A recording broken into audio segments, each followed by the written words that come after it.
and welcome to SCAG's Toolbox Tuesday training on Southern California's Regional Climate Adaptation Framework, Part 2. I'm Kimberly Clark, Program Manager for our Resilient Communities and Resource Conservation Program, and I'm happy to kick off this webinar with some housekeeping. So if we could take to the next slide, please. So our meeting length is going to be about 2 hours. The meeting is being recorded. And all participant lines will be muted. There will be a question and answer session at the end of each segment. And if you have a question during the presentation, please type it into the chat box or press the raise hand function. We're going to log all questions and then voice a selection at the end of the presentation. And a recording of the webinar and the PowerPoint slides will be available on the SCAG website. And of course, we'll send a link to everyone who has registered after the event. Also, we're going to have a series of survey questions, just to gauge where local jurisdictions are at in their climate adaptation planning processes. And just know that with those survey questions, it's not anonymous. So it just helps us reach out to the communities who have asked for additional support and provide them technical assistance. So with that, I am happy to hand it off to Lorianne Esteris.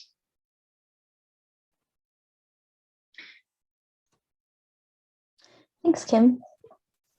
Hi, everyone. I'm Lorianne Esteris, an Assistant Regional Planner with SCAG Sustainability Department. Just a quick overview of our agenda for today. Just went over our welcome and some virtual housekeeping. We'll be sharing some new resources from the Southern California Climate Adaptation Framework, including our SB 379 Guidebook, compliance curriculum for local jurisdictions. We'll then be hearing from our colleagues at the City of Long Beach to share information about their climate action and adaptation plan. And then just lastly, we'll be highlighting some upcoming trainings and events to look forward to.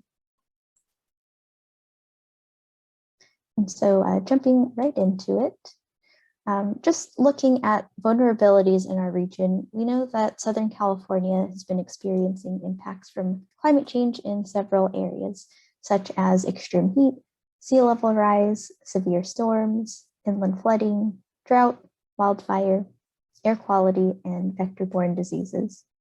Looking at our impacts compared to the rest of the state, we can see that some of the largest historical increases in temperature have occurred in Southern California. This map looking from 1895 to 2018. In comparing our risks to the rest of the nation, we can take a look at FEMA's recently updated National Risk Index, which looks at several hazards and tabulates highest risk by county. These risks include coastal flooding, drought, earthquakes, hail, heat waves, landslides, riverine flooding, wildfires, as well as tornadoes, tsunamis, and winter weather. Looking at all of these hazards, LA County is the most at risk nationwide, with Riverside and San Bernardino County among the 10 highest at risk counties in the nation, overall accounting for 3 of the 6 counties within the SCAG region. And so recognizing the climate hazards we face in the SCAG region provided the impetus behind the SoCal Climate Adaptation Framework. Over a 2-year period, SCAG, in partnership with a team of consultants and Caltrans, developed the framework, a collection of tools and resources to help cities and counties prepare and adapt to climate change. Some of these tools include outreach and communication strategies and templates, general plan model policy language, climate vulnerability mapping, and adaptation financing resources. But before jumping into development of these tools and continued throughout the project's development, SCAG conducted extensive stakeholder outreach to hear from local jurisdictions, communities, and elected officials. This outreach helped us better understand which climate hazards were already impacting communities, which were of most concern, and learning what tools could be most helpful to plan for climate change. While there was some overlap in stakeholders in our outreach activities, broadly, here were the activities that targeted these distinct audiences. For local jurisdictions, SCAG held 2 focus groups with 8 different jurisdictions, created an online survey to seek input from all jurisdictions, and then held interviews with jurisdictions for case study analysis. Then for our broader group of stakeholders, we held, 8 community-based organizations were gracious enough to participate in interviews. Additionally, SCAG held quarterly meetings of our climate adaptation working group that welcomed these stakeholder groups, universities, partner agencies, and local jurisdictions to provide feedback as we developed the framework. SCAG also held 2 Toolbox Tuesday trainings, such as today's, on the framework that showcased the resources in development from the framework and met with Southern California residents where they were through 5 public pop-up booth climate talk events. And thirdly, we connected with elected officials through sub-regional presentations across the region and engaged with SCAG's regional council and policy committees. And so highlighting our Climate Talks pop-up events, visitors to the pop-up were invited to walk through an interactive booth that featured 4 different messaging strategies on climate change. Visitors were then asked to complete a survey on which messaging strategies resonated with them the most. These strategies included relaying statistics on personal, monetary, and health-related harms, providing climate awareness messaging from trusted leaders, depicting climate change to impacts on natural resources, and examining the regional impacts of climate change. And so briefly, just shown here is a list of the events we attended and set up our Climate Talks pop-up booth, all pre-pandemic. One of the things we learned from these pop-up events and hearing from local residents is that maps of climate resources, or specifically regional impacts, weren't the best means for conveying climate issues. We found that reading a map is a technical skill, and sometimes local agencies can overlook that. And so instead, we found that images and stats relating to quality of life were found to be more impactful as communication strategies that resonated with everyday local residents. And so some outreach finding highlights from these outreach engagement activities. We heard from local jurisdictions that there's a lack of dedicated staff for climate planning. Instead, activities are usually spread amongst multiple departments and can represent a small portion of employees' work. Additionally, high turnover and lack of champions or oversight specifically on climate impacts and adaptive activities can make taking action challenging at the local level. We also heard that jurisdictions need more tools and data sets to track performance and would like to coordinate with counterpart agencies on these efforts. Overall, this feedback helped to develop process-oriented metrics to help local jurisdictions examine the effectiveness of their work in addressing climate concerns. Then, broadly from our broader group of stakeholders, which included the general public and CBOs, we learned that there's a general knowledge gap on climate change solutions. And so linking community impacts to climate change can be challenging to convey.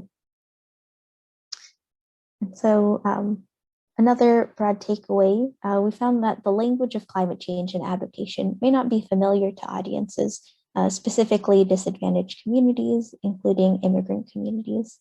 Again, this feedback helped in development of inclusive decision-making metrics in resilience-based planning efforts, including engagement with disproportionately vulnerable communities.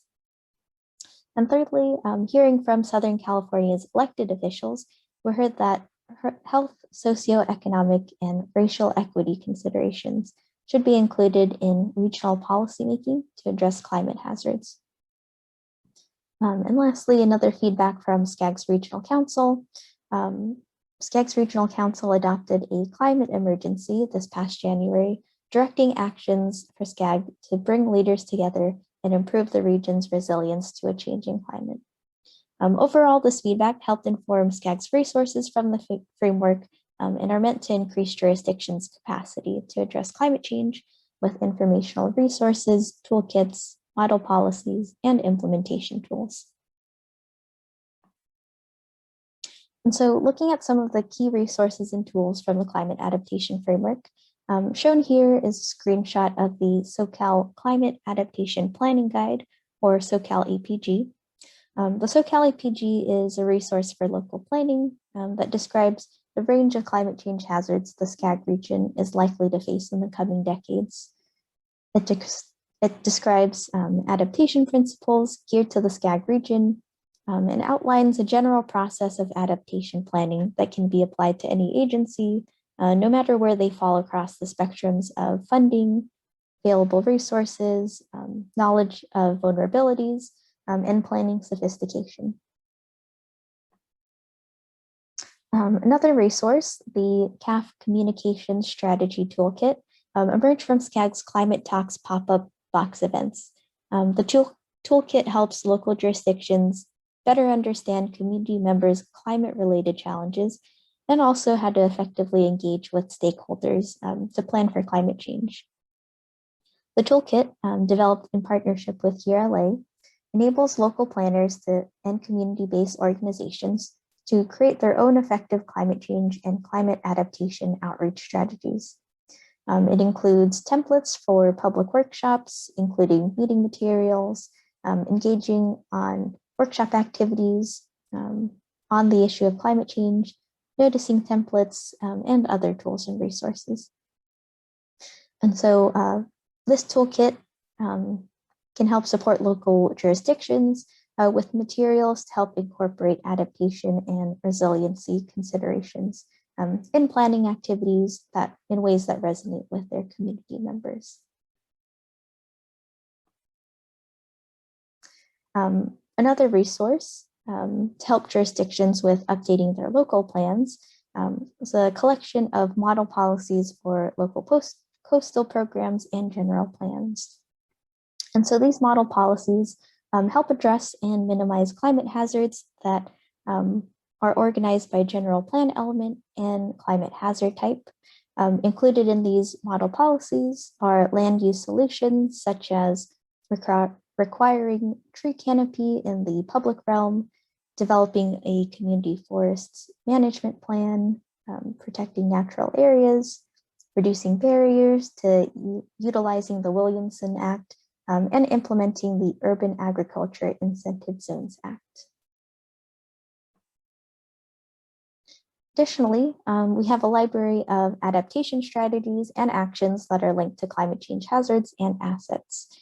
Here are some strategies that address biodiversity and habitat assets impacted by inland flooding. Strategies and actions are identified like constructing living levees, establishing transitional and upland habitat in restoration sites where feasible, or requiring adaptive management plans for restoration or mitigation sites within floodplains.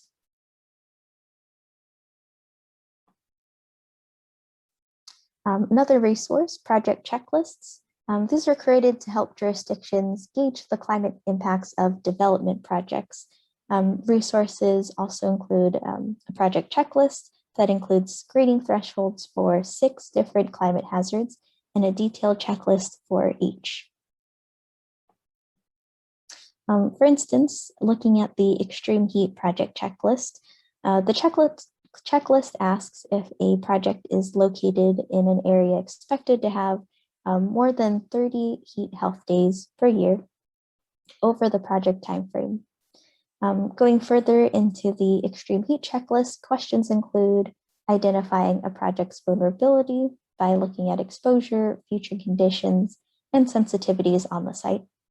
The checklist also helps to address potential consequences based on estimated level of asset damage, level of disruption of asset service or function, cost to replace and or repair, or cost of losing the service or function of the asset. Additionally, the checklist also helps to assess a project's adaptive capacity based on the adaptation measures incorporated into its design and can be customized to local needs.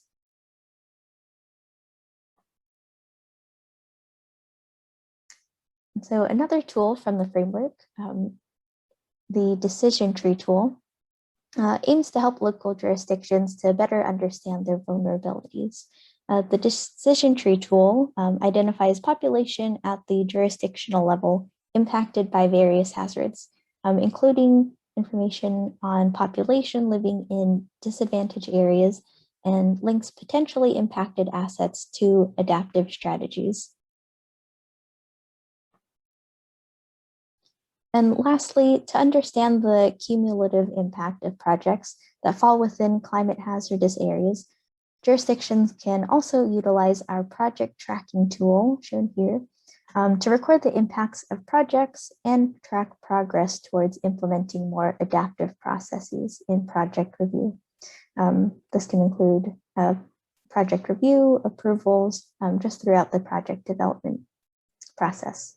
And so when jurisdictions utilize this tool, this can help SCAG with tracking project activity throughout the region.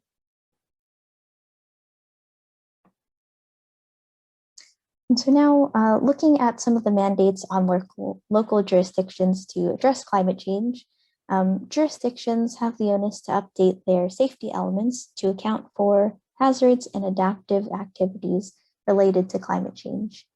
Additionally, updates of safety elements should be coordinated with updates of housing elements.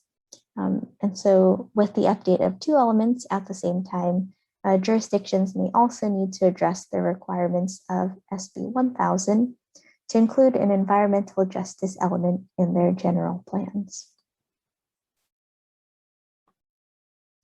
And so to help with these requirements, SCAG has developed a tool that lets jurisdictions understand the climate hazards and other environmental sensitivities of parcels in their communities for use in housing element site suitability work.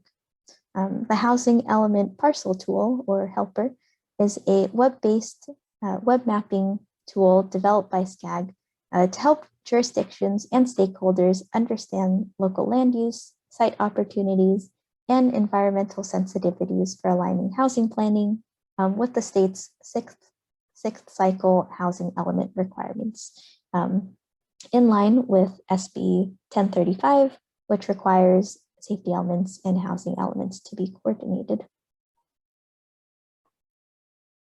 And so through Helper, users have several parcels which they can turn on and off, such as existing land use, general plan designation, priority growth constraint areas, EJ opportunity areas, and more. Additionally, users can also identify and filter parcels that have climate hazards and other environmental sensitivities, including high and very high hazard fire risk zones, 100-year floodplains, landslides, wildfire habitat and connectivity, and more. This data can help jurisdictions identify areas impacted by these hazards and plan for climate change and resilience accordingly, both in housing elements and safety elements, and hopefully using the framework's model policies. These layers were developed with guidance from the Nature Conservancy, and importantly, the tool was built by Esri as part of SCAG's regional data platform project. And so with the tools, outreach, and analyses from SCAG's adaptation framework, and also looking towards the future, SCAG recently adopted a climate change action resolution identifying activities SCAG will undertake to bring regional leaders together to address climate change. In January of this year, the board adopted this resolution and includes activities such as development of a regional resilience framework, developing a climate planning network, and expanding our connections in the climate adaptation and resilience space, and looking at and taking action on other climate areas such as urban greening and urban heat mitigation. Some of these actions are already underway, and we're also working to identify funding to help build these partnerships and advance these efforts. And so shown here is the Climate Adaptation Framework website, where more information on these tools and resources can be found. Included are links to our communication and outreach toolkit, library of model policies, and just recently launched our SB 379 Guidebook. With that, I'll hand it off to my colleague, Emily Rotman, to share more information on this new resource. Great, thank you, Lorianne. Next slide, please. I'll be first off, my name is Emily Rotman. My pronouns are she, her, and I'm a planner in SCAG's Sustainability Department. I'll be sharing a bit of background on Senate Bill 379, and we'll be walking through a new climate adaptation planning resource that can help local jurisdictions incorporate adaptation and resilience into safety elements pursuant to this new law, or not new law. Next slide, please. The SB 379 compliance curriculum for local jurisdictions is a new resource, as we've mentioned, stemming from the climate adaptation framework. The guidebook was published just earlier this month with the recognition that there is limited guidance on complying with SB 379 by the upcoming deadline. What you're seeing here is a snapshot of the cover page and table of contents of the guidebook. The guidebook is in a digital PDF format and is publicly available on SCAG's website, and we'll be sharing the link with you later in the webinar. The guidebook is organized into 5 sections, each that offers background on SB 379, a summary of SCAG's existing resources that can help with adaptation planning, a compliance curriculum, which is the bulk of the guidebook, that walks local jurisdictions through the adaptation planning process to meet the requirements of SB 379, and links existing tools and resources, many of which Lorianne just mentioned, to support the safety element updates. There is high-level information and resources for complying with another related law, SB 1000, as well as brief case studies. Next slide, please. Before we dive further into the guidebook, what is SB 379? SB 379 is a state law that was passed in 2015. It builds on the requirements of Assembly Bill 162 and Senate Bill 1241, which require flood protection and fire protection to be considered in safety elements. SB 379 helps advance the state's overall climate adaptation planning goals under the Safeguarding California Plan, which is the state's roadmap for protecting communities, infrastructure, and the natural environment from climate change impacts.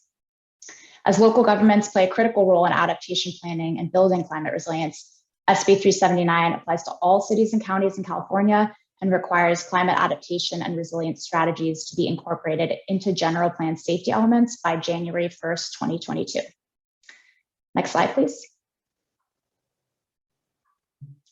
The timeline for compliance with SB 379 depends on whether a local jurisdiction has an adopted local hazard mitigation plan, or LHMP.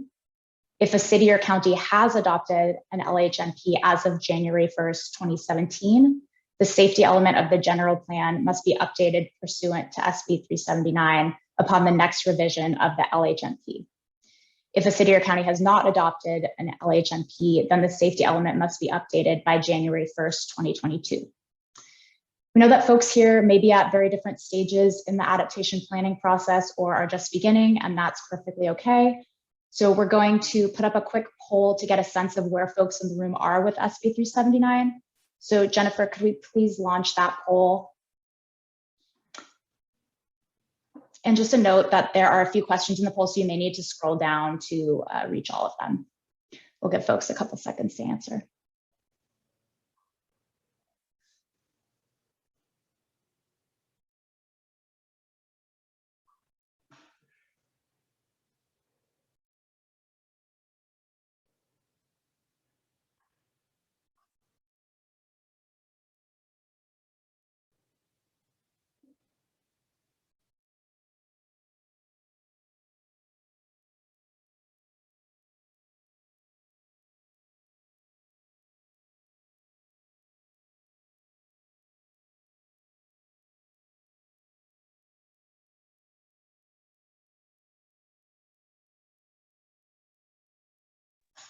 Let's maybe give folks another 10 or so seconds, and then we can close the poll and see our results.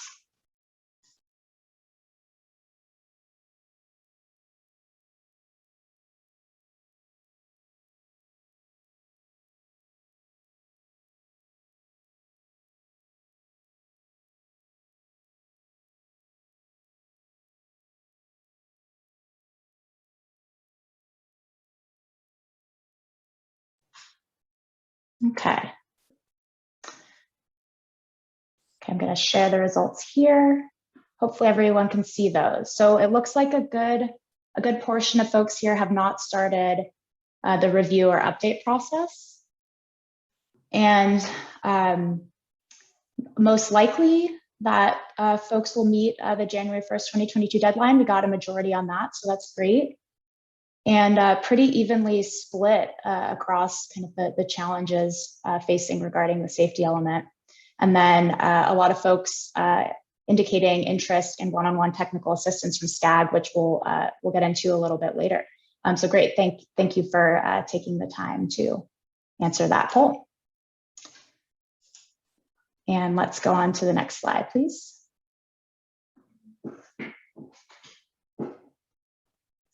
So there are three main statutory requirements of the law.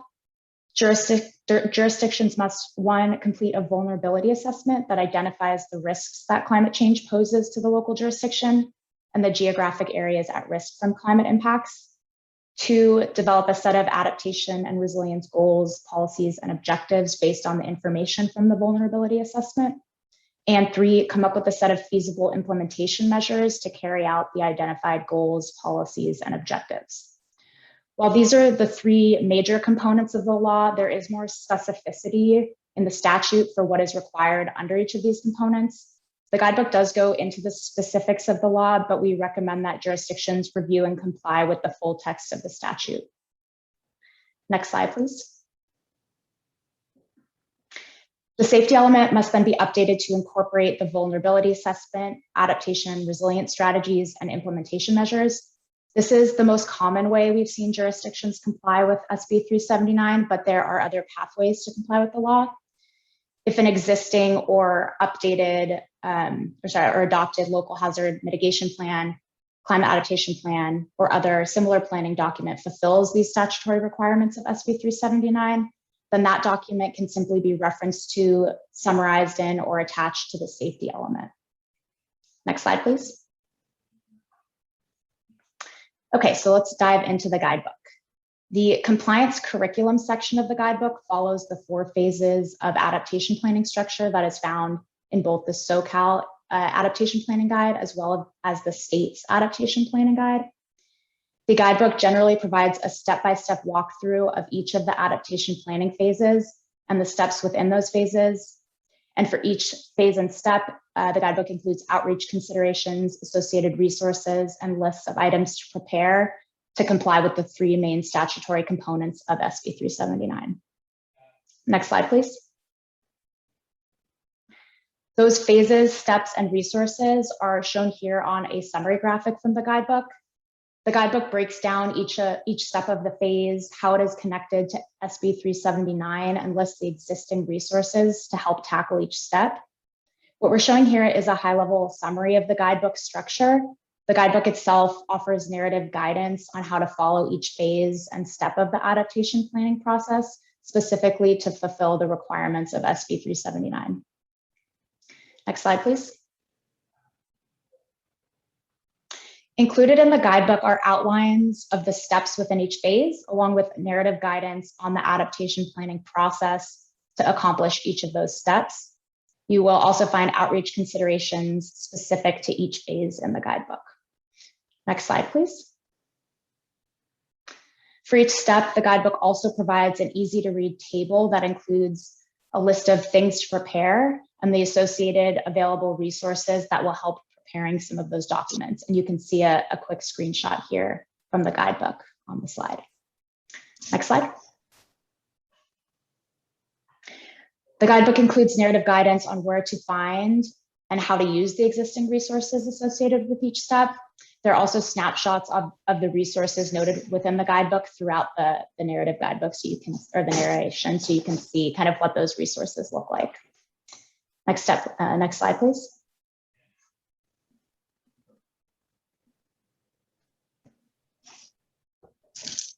There is also guidance on some of those more detailed requirements of the law that I mentioned, including what existing resources are available to help local jurisdictions meet those specific requirements. And lastly, as part of the compliance curriculum section, there are some best practices for steps that are critical to meeting the statutory requirements of SB 379.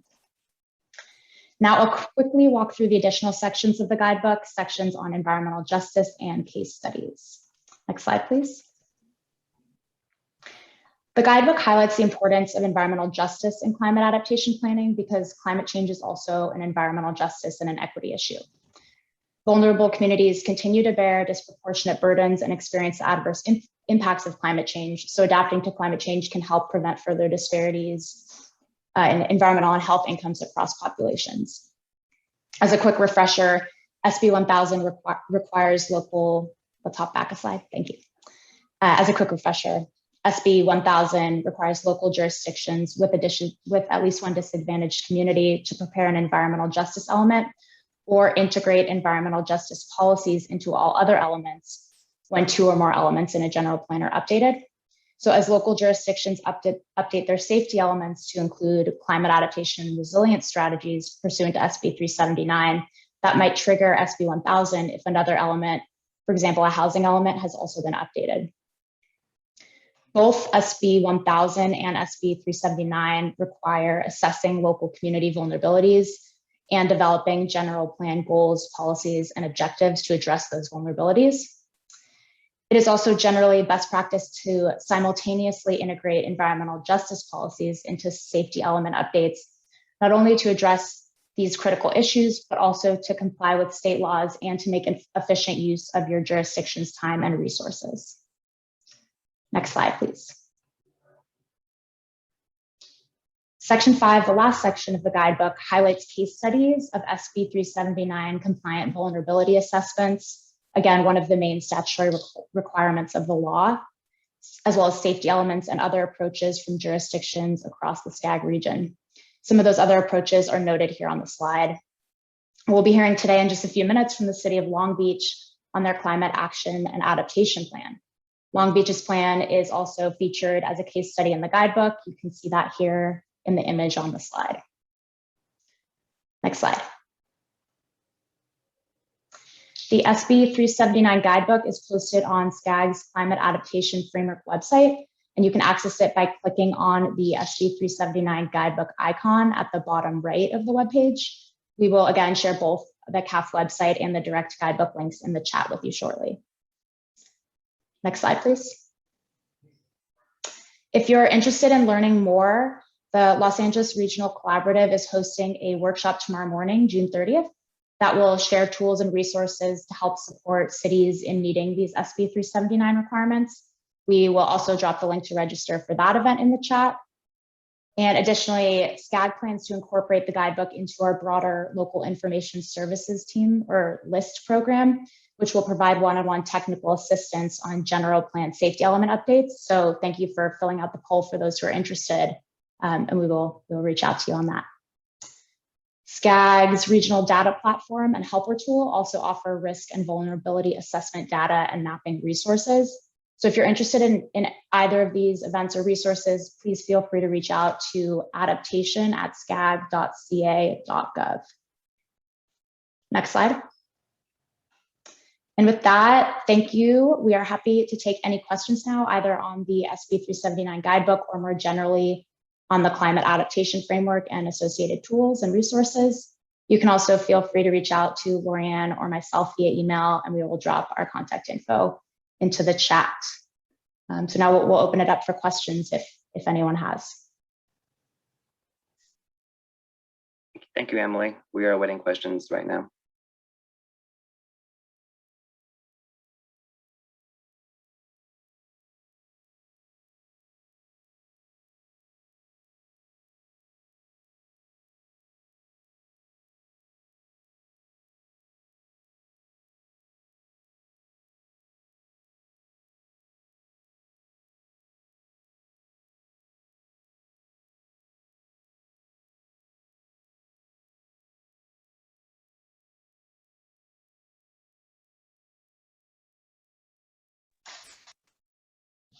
Not hearing any or seeing any in the chat, I will pass it back to Lorianne.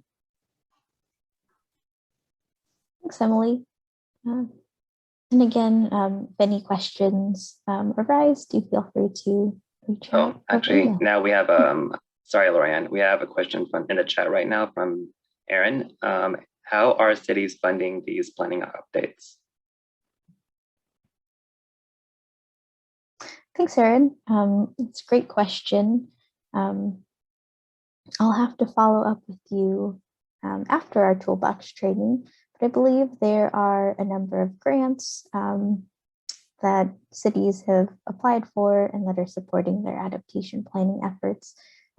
Broadly, the Caltrans Adaptation Planning Grant Program helped us with developing the framework and the tools and resources.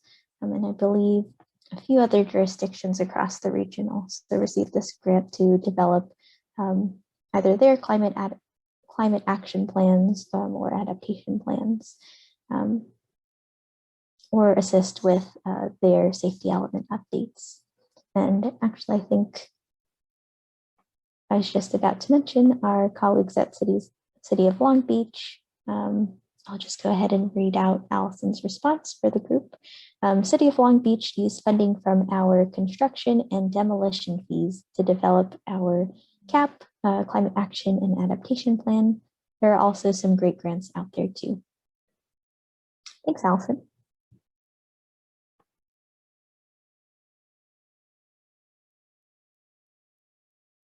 Just another moment in case other questions arise.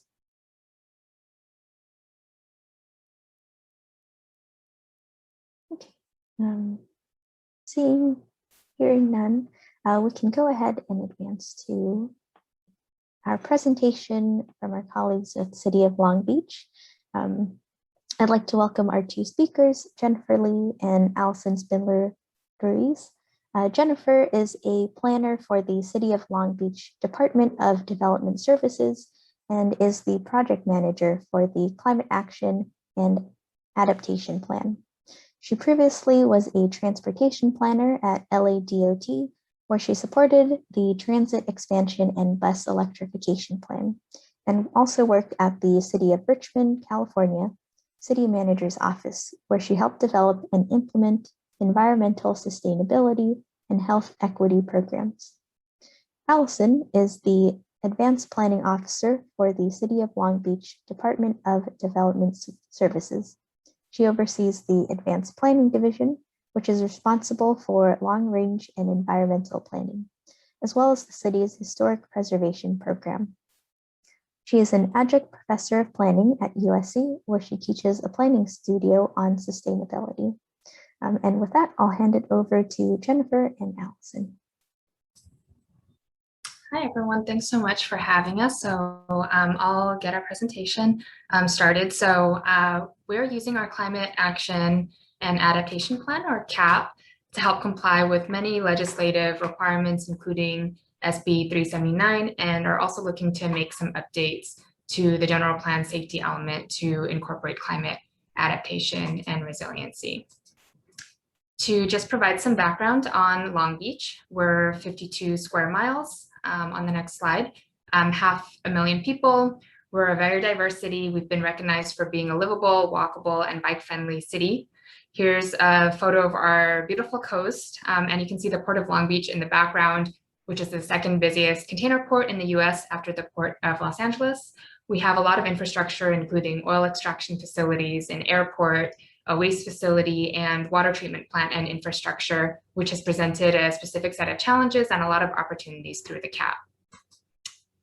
As a recap of status, the City Council confirmed the CAAP on January 5th earlier this year, and we're preparing our subsequent EIR now, and we anticipate bringing the CAAP forward for adoption by the end of this year or early next year, and in the meantime, early implementation actions are underway.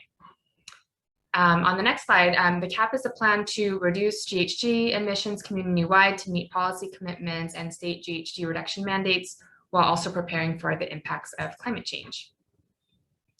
On the next slide, the CAAP is a plan for Long Beach to meet SB 32, a state requirement that emissions are reduced to 40% below 1990 GHG levels by 2030. Long Beach has also established an aspirational goal of net carbon neutrality by 2045, consistent with the state's executive order. The CAAP helps Long Beach comply with a variety of additional laws, including AB 691, which addresses sea level rise, SB 1000, addressing environmental justice, SB 100, addressing carbon-free electricity, and various waste diversion legislation. And the CAAP demonstrates our city's climate leadership as a signatory of the Global Covenant of Mayors. On the next slide, we've had to answer the question of why do a CAAP? CAAPs are not required, however, we have used our CAAP to comply with various legislative requirements that largely address GHG mitigation, while also helping plan for climate adaptation and resiliency. And this is what we came up with to broadly explain why a CAAP is needed. Beyond meeting a statewide GHG emissions target, local climate action plans help implement mitigation measures locally through efforts such as siting EV charging stations and building code and zoning updates. Local climate action plans are needed to help communities adapt to climate change, which is a very local issue. And finally, local climate action plans help advance equity and help steer climate funding opportunities to communities most impacted by climate change. On the next slide, the CAAP is a mitigation measure of the general plan land use element, or LUE, to help ensure that emissions from future developments are minimized. The city has committed to adopting a CAAP within 3 years of LUE adoption and subsequent monitoring of GHG emissions. Next slide. SCAG's SB 379 guidebook discusses how successful adaptation planning and compliance with SB 379 requires engagement with community members and stakeholders, and community input being critical to developing an on-the-ground understanding of climate vulnerabilities and to ensure that community needs and priorities are centered. A vulnerability assessment is required as a part of SB 379, and in SCAG's words, communities are the experts to local conditions. So very extensive community outreach and engagement was done to provide information and engage community members, reaching more than 10,000 community members. And these next few slides that Allison will speak to will detail the CAAP community outreach and engagement process. Great, thank you, Jennifer. Next slide, please. So this slide kind of outlines our approach to community engagement and partnership in developing the CAAP. And we really believe it starts with the data. So that's the vulnerability assessment, at least the early results. And it's so great to have the toolkit that SCAG has put together now, because when we were doing this several years back now, it was a lot of pulling that together ourselves. And I just think it's such a great set of resources available to cities now to really start with the data and understand not only what are the climate change impacts that are projected to impact us and that are already impacting our city, but who's most impacted. And that helps us in developing preliminary stakeholder analysis and engagement strategies for who to partner with and how. So for Long Beach, we developed a community engagement approach, and then we did an equity assessment using a multi-departmental set of staff, including folks like our Parks and Recreation staff and folks at libraries and other city staff who work directly with community day in and day out to understand how could we do this in a more multilingual, culturally appropriate, or culturally sensitive way? How could we best reach people and engage them in the topic? We looked at the communications research related to climate change, and I highly recommend that. That was touched on a little bit earlier by SCAG, and I'll talk about that a bit as well. But different types of communication really do get you different results in this process. And looked at how to meet people where they are, both by going to them, showing up at community events and existing community group meetings and festivals, as well as kind of recognizing that not everyone's going to want to engage in depth in the data and maps and information that we throw at them, but may have a different way of engaging in this process.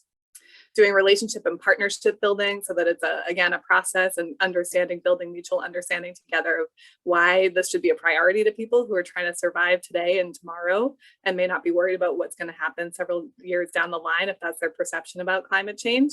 Being willing to try different things and potentially not have them all work out, and co-learning from and with the community. Next slide, please. One of the ways we did that was by creating a scientific working group to help guide our process. We had just had a very challenging general plan update process when we were starting the CAAP.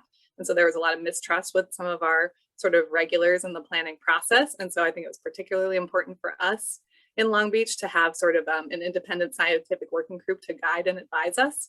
You'll see the group members listed on the slide. Many of them have affiliations with local universities, including Cal State Long Beach, the City College, UCLA, and others. And that was important not just for sharing the science and information, and they did point us to research that our consultant team wasn't aware of or may not have known some of the local information, but they also, provided feedback in our process and results on the technical analysis.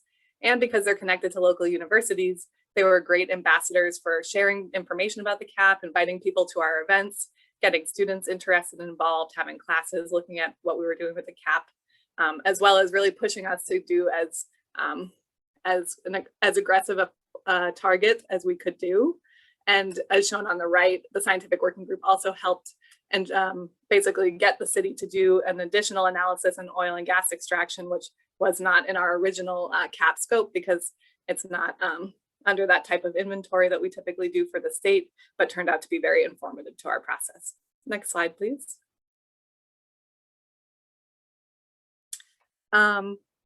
Being here in Southern California, of course, it was very important to think about how do we engage with the Latino and Spanish speaking community in Long Beach that represents about 40% of our population.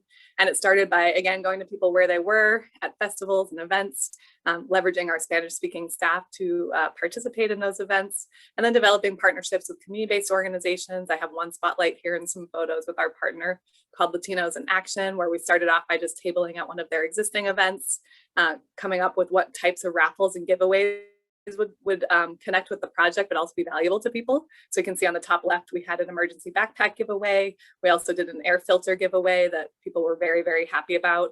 And we did some strategizing together with that organization of how to develop future activities. And a couple examples included, we did like a loiteria event, used examples from Latin America, not just other US cities when we were talking about what people are already doing related to climate change, and being willing to open the conversation and let it go where people wanted to talk about it.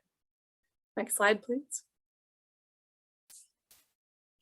Long Beach also has the largest Cambodian population outside of Cambodia.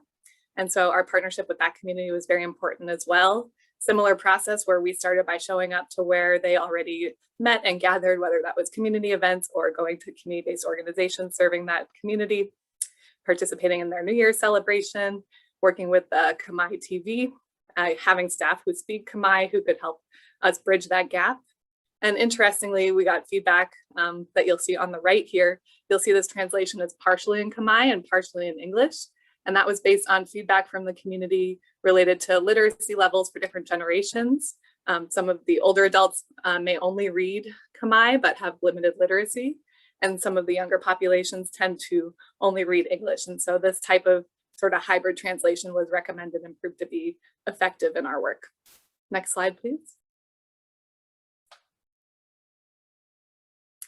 Of course, we know young people are going to inherit the earth and inherit this problem. And so centering students and young people in our process is so critical to this work. And so we've developed several different types of partnerships with student groups, youth groups, after school programs, the school district, as well as I mentioned, the City College and Cal State. We partnered to become a part of the science curriculum at our local school district and have them looking at the CAAP data and participating in how to promote people reducing their carbon emissions and preparing for climate emergencies. We're also part of their school fair, their science fair, and the winning projects came to some of our CAAP events and showcased their work, as well as connecting with youth leadership initiatives. Next slide. And one lesson I wanted to share from this process, going back to that communication strategy piece, is that when we went to serve some of our most vulnerable communities who are living paycheck to paycheck and worried about how they're going to get through today and tomorrow, showing them a map of extreme heat or sea level rise in the year 2030 was not the most effective way to get them interested in the issue. But we did find, as we connected climate change impacts back to existing and past events that have already happened and already impacted people's lives, we were more effective. And I think in the past few years, we've seen that more broadly in the community, but just wanted to highlight a few here. We had a multi-day power outage during a heat wave several summers ago that left our downtown area without power for about 6 days, including, for example, high rises where seniors couldn't get up or down without the elevator, couldn't keep their food or medication refrigerated, became really an emergency response situation. We've also had some intense flooding during storm events. You know, on the top right, that picture with the red kayak is kind of fun, someone kayaking down the street. But on the bottom there, you'll see our fire department going to rescue a wheelchair-bound resident stuck in the flood. Next slide. And with that, I'll turn it back to Jennifer to talk a little bit more about our vulnerability assessment. Thank you. So a vulnerability assessment that identifies the risks and that climate change poses and the geographies that are at risk from climate change impacts is one of the requirements of SB 379. And we conducted a vulnerability assessment and climate stressors review early on in the CAAP process. And the assessment is included as an appendix to the plan. The vulnerability assessment showed that climate risk is highly differentiated by geography.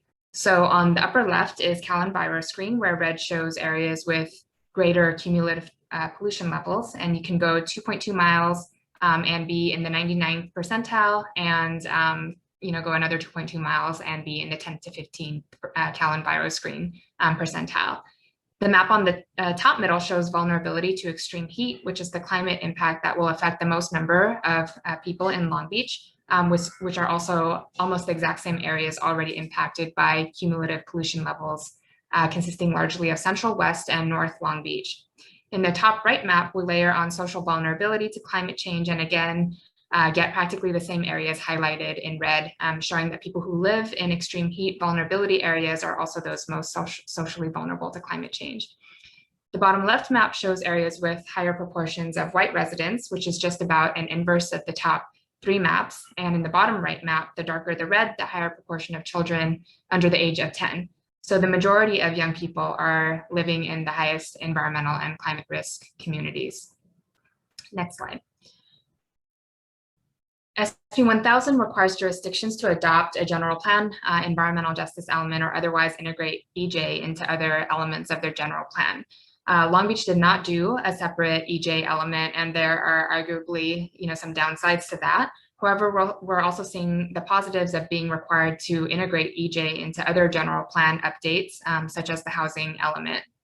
We aim to incorporate environmental justice into the framework of the CAAP, and here's an excerpt from the plan that discusses historic, racial, and economic injustice across education, housing, and other areas where the geography of climate risk is one part of the historic and current racial and economic injustice. Next slide. So we've touched on extreme heat as the climate impact that will affect the most number of people and the most number of people who are considered more socially vulnerable to climate change. Another key climate impact for Long Beach is flooding and sea level rise. The plan considers riverine and urban flooding as well, as well as sea level rise, which is depicted on this map. So this is a map showing 2050 projections, but even 2030 projections show significant levels of flooding along the coast where Long Beach is developed with residential and commercial development. And we're connecting increased flooding that community members report experiencing to flooding and sea level rise projections, which can sometimes feel very far into the future. That said, we did get a lot of community response to sea level rise discussions from residents in coastal areas, as well as from Central and North Long Beach residents. Next slide. Determining adaptation goals, policies, and objectives is the second major component of SB 379 compliance. Our plan is the climate action and adaptation plan that's divided into climate mitigation and adaptation actions. Mitigation actions on the left reduce GHG emissions, and adaptation actions help adapt to the impacts of climate change. And the adaptation actions are organized around the key climate impacts identified by the climate stressors review and the vulnerability assessment. And the plan includes an equity strategy for each action, which you can see an example of below. Next slide. A set of feasible implementation measures is the third main component of SB 379 compliance. So each climate action and adaptation action description includes a list of implementation actions, co-benefits, and an equity strategy. You can see an example of one action here on the right. Now that we've walked you through how our CAAP helps us comply with SB 379 through having the CAAP include a vulnerability assessment, a set of adaptation and resilience goals, policies, and objectives, and also a set of feasible implementation measures. Next slide. So I won't go into too much detail here, but I just want to highlight that the CAAP was developed to comply with SB 32 and the CARB scoping plan. We conducted a GHG inventory that shows that emissions come from three main sources, with stationary energy and transportation being the two largest sources of emissions, and then followed by waste. This GHG inventory formed the basis of our city's pathway to meeting the 2030 state target. Next slide, please. On the graph on the left, the purple line shows business as usual emissions, where underneath that, the blue line shows GHG reductions needed to meet state GHG reduction levels for 2030, and then carbon neutrality by 2045 per the state executive order represented by the dotted blue line going to 0 in 2045. We're working on communicating GHGs in an impactful way to the community and have provided some equivalencies to the community emissions reductions needed to meet the state target in the form of passenger vehicles driven and number of homes electricity used for 1 year. We're doing a CEQA qualified CAP, which will allow development projects to streamline CEQA analysis based on the CAP and also allow us to require incorporation of GHG mitigation actions into development projects. So we'll be accounting for all of these emissions reductions to make sure that we meet the state target. And next slide. So the CAP lays out a framework for implementing the key areas of governance, city leadership, and funding and investment. And just to touch on governance, the city is working on setting up a governance structure where development of the CAP was led by planning as the mitigation measure of the LUE, but governance will be led by the city manager's office and will call on participation by many city departments. It should be all city departments. It will include integrating climate action into operations and internal culture, public engagement, and financial decision-making processes. And I want to highlight in funding and investment that drawing from the SCAG Guidebook, when developing and prioritizing adaptation strategies, the Guidebook also points out that it's important to consider funding options and availability. And the city plans to integrate mitigation and adaptation considerations in the allocation of existing funds, specifically through the annual budget process and capital improvement program. And we're already beginning to use the CAP framework to inform how to prioritize pursuing new funding sources and grant opportunities, which is exciting. Next slide. So development services led the adoption of the CAP because the plan is a mitigation measure of the LUE. Moving forward, development services will have a key role as well. We'll be focused on updating plans, policies, and codes for consistency with the CAP. We'll monitor GHG emissions toward the reduction target, and we'll streamline CEQA analysis for future development projects. Next slide. So when SCAG reached out to us about this presentation, honestly, we were not sure we were a great model of SB 379 compliance. We're currently assessing updates that will be needed to the safety element to comply with bills that address climate adaptation and resiliency. We're combing through the requirements of various legislative mandates, assessing how they are or are not addressed in the safety element, which has not been updated since 1975, and seeing what changes need to be made, including identifying what new information related to flood and fire hazards should be included, what kinds of flooding goals, policies, and objectives should be included, and to what level of detail are evacuation routes feasible. So we really welcome feedback and opportunities to collaborate and learn from each other on integrating climate adaptation and resiliency into safety considerations. And finally, our next steps are to prepare our subsequent EIR, to officially adopt the CAP after we sort of got a sign off and confirmation earlier this year, and we hope to be able to adopt by the end of this year or early next year. The last slide, we're available for any questions you might have.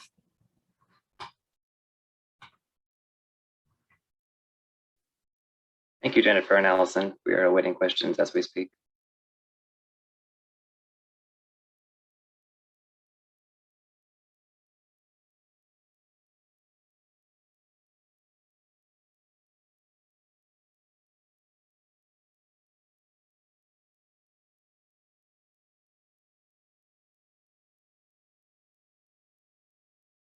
Again, thank you, Allison and Jennifer. We welcome anyone to drop questions either in the chat or feel free to unmute yourself and ask them over the line.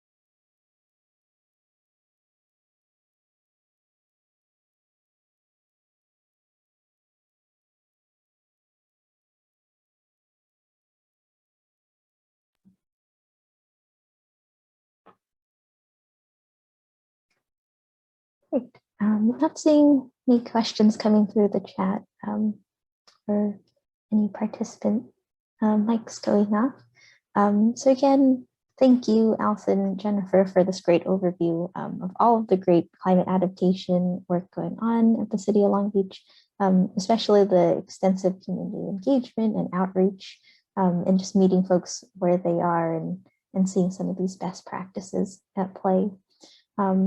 Really great presentation, and looking forward to all of the work coming down the line through the end of this year. Again, Alison and Jennifer's contact information is shown here on the slide, and we'll also be sharing their presentation materials and all of the materials from the toolbox after today's webinar. Thank you again. Great. Thanks for having us.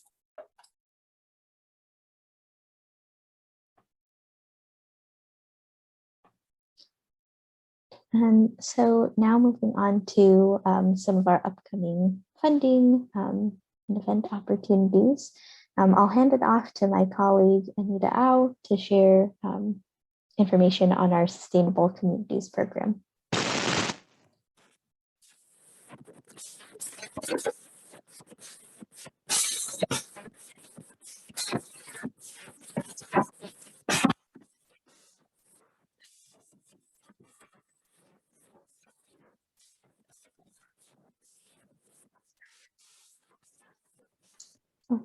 Hey, Anita, I think we hear that your mic is on, but maybe it's not picking up your voice at the moment.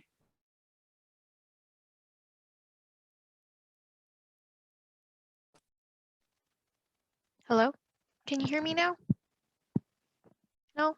Yep, we can hear you. Oh, great. Okay. Thank you and welcome. I am going to be providing a brief presentation on SCAG Sustainable Communities Program, and also giving you information on our upcoming listening sessions because we're still in the development of this call for applications. So next slide, please.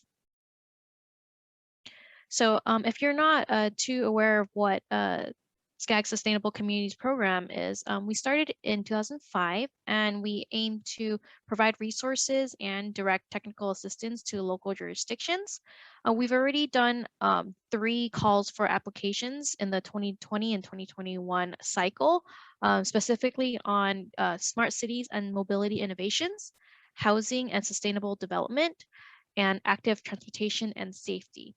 So we're going to release the fourth and final call for applications for this cycle on programs and projects that center on civic engagement, equity, and environmental justice in fall of 2021. Next slide, please. So this fourth call for applications will focus and prioritize historically disinvested communities. We want to focus programs and projects to help close the gap of racial inequities and support SCAG's existing equity efforts outlined in the Racial Equity Early Action Plan, Connect SoCal, and Public Participation Plan. We hope this fourth call will help implement programs and projects that eliminate barriers to civic engagement and build and sustain community capacity and trust in these prioritized communities, which are communities of concern and disadvantaged communities. Next slide, please. So as part of the call for applications, we include a list of eligible project types in 2 areas: civic engagement and equity and environmental justice.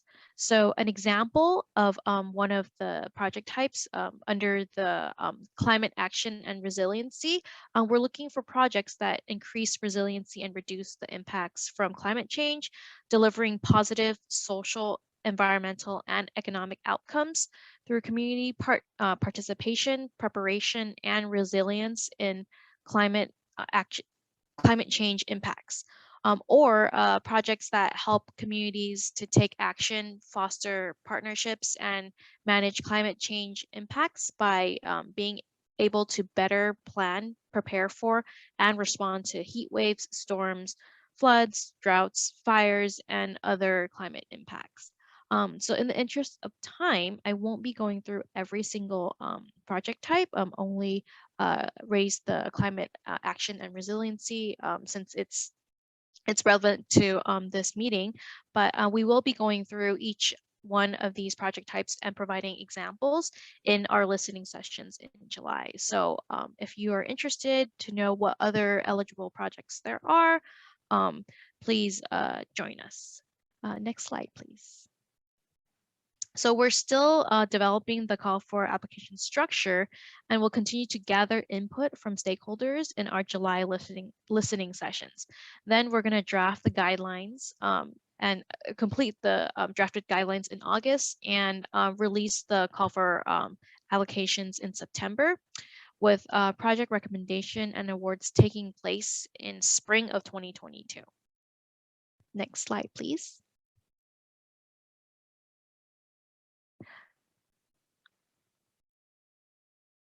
So we welcome you to join us at one of the listening sessions scheduled for Tuesday, July 13th from 11:30 to 1 p.m. and Thursday, July 15th from 5 to 6:30 p.m. So both sessions will include the same information, so you only need to attend one. We just have one during the lunchtime and one during the evening time to make it convenient for those that work full-time jobs and only have those times available. So if you're interested, please RSVP and provide us with any questions that you may have ahead of time so we can for sure answer those questions during the meeting. I'll provide the RSVP link as well as my contact information for those who are interested, or if you have any other questions regarding the SCP call for. And with that, I will conclude my presentation and answer any questions that anyone might have.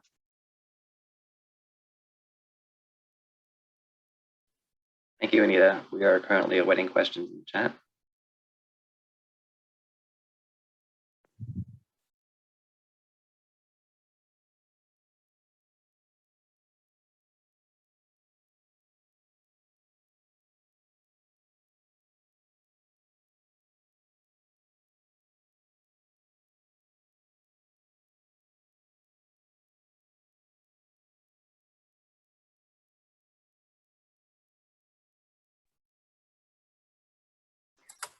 I have a question.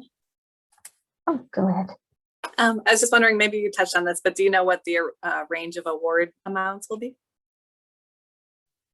Yes. As I mentioned, currently the structure is we're still figuring that out, but we have 1.5 million to divvy out, and we might have two different ways of applying for the application. So that would probably be further discussed in the July listening sessions because we're still getting confirmation from Caltrans, but we currently have 1.5 million. Yes. Great, thank you.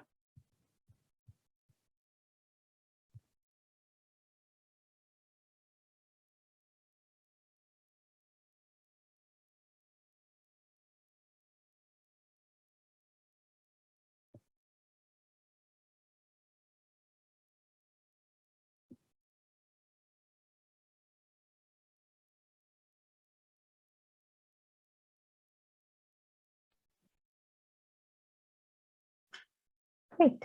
Well, thank you, Anita, and thank you for dropping the link to the RSVP listening sessions and also providing your contact information in the chat. Do feel free to reach out to Anita if interested in attending the sessions or if other questions arise following the toolbox. Thank you. Thank you. And so with that, I'll hand it back over to Emily to share another training opportunity. Thank you. I'm looking forward to hearing more about the development of that call for SCP applications.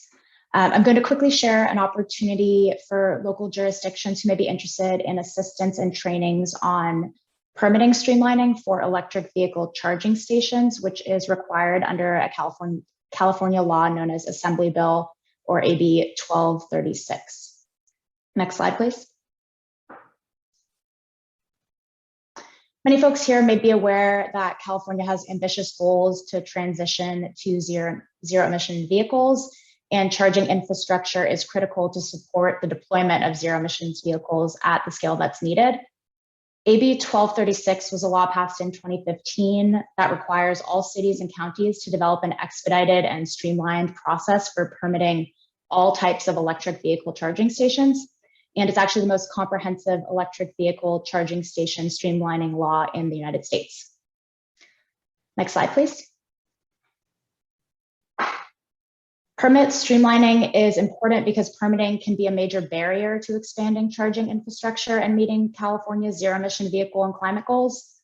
Permitting time in California exceeds the national average by more than 70%, or the time for permitting for the national average more than 70%. And it costs 22% more to build charging stations in California. Installing a charging station can be 3 to 5 times the cost of the charger itself. And permitting has a great opportunity for cost reduction when installing charging stations. Permit streamlining can also create new jobs, contribute to cleaner air, and lighten the burden for city and county staff. But implementation of the law has been uneven across the state and across Southern California. The Governor's Office of Business and Economic Development, also known as GOBIZ, tracks the status of permit streamlining throughout the state. You can check out the link on the slide to explore their map, which also has more details on the status and progress by clicking into each local jurisdiction. Next slide, please. SCAG and GOBIZ have been conducting trainings to help local jurisdictions comply with AB 1236 and streamline permitting for electric vehicle charging stations, which again will be critical to electrifying transportation in our region. In the past, SCAG and GOBIZ have partnered with some of our subregions to put on trainings for small groups of 3 to 5 local jurisdictions and also entire counties. For example, we have an upcoming training this month, next month, it's already July, for the gateway cities. And we're going to launch one last poll to see whether folks may be interested in some of these trainings and what type of training environment might best suit your needs. So Jennifer, can we please launch that last poll? Thank you. Give folks a few seconds to answer.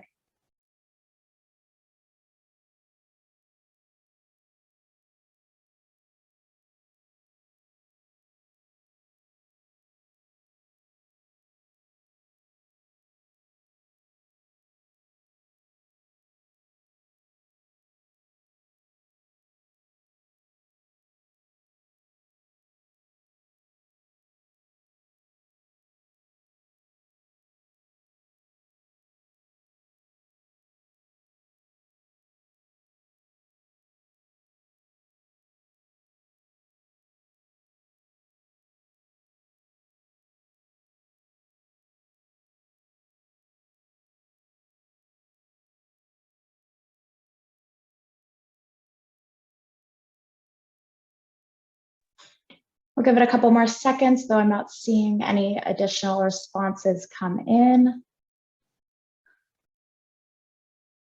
Okay, go ahead and share those results.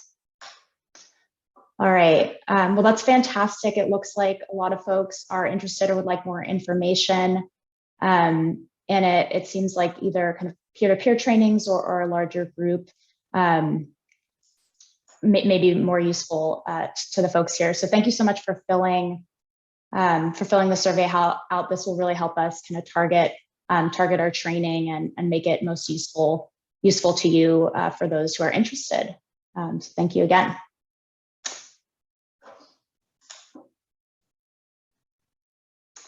So if you're interested in setting up a training, we can reach out to you, or feel free to reach out to cleancities@scag.ca.gov, either for information on trainings or just more general information. And with that, happy to answer any quick questions. Again, feel free to reach out via email as well. Thank you, Emily. We are currently awaiting questions.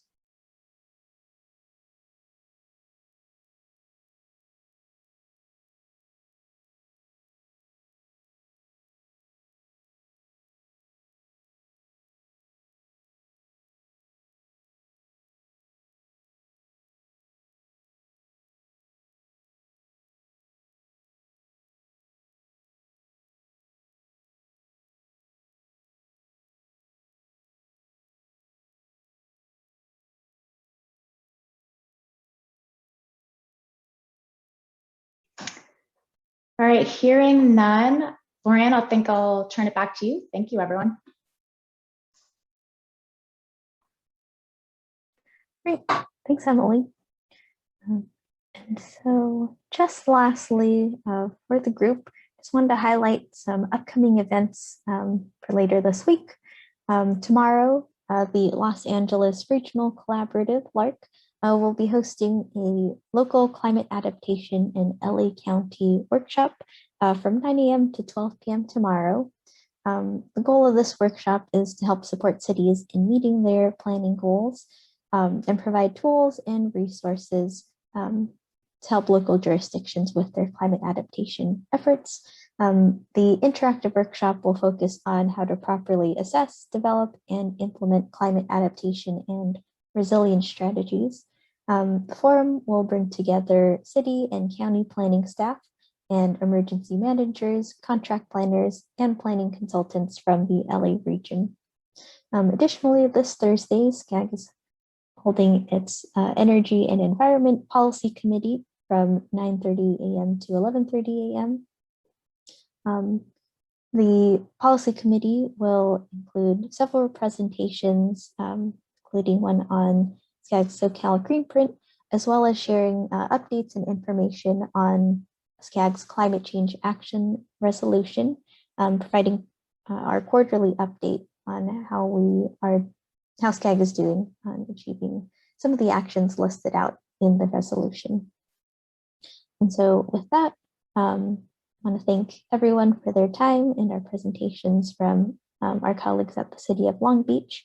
For any questions, please reach out to adaptation@scag.ca.gov, or for any questions related to the other segments within today's toolbox, please reach out to the contact information provided. The agenda, slides, and recording will be posted online within a few days. And so with that, we can end a bit early and get back at a half an hour, 40 minutes of your day. Thank you again, everyone. Looking forward to any questions that come through.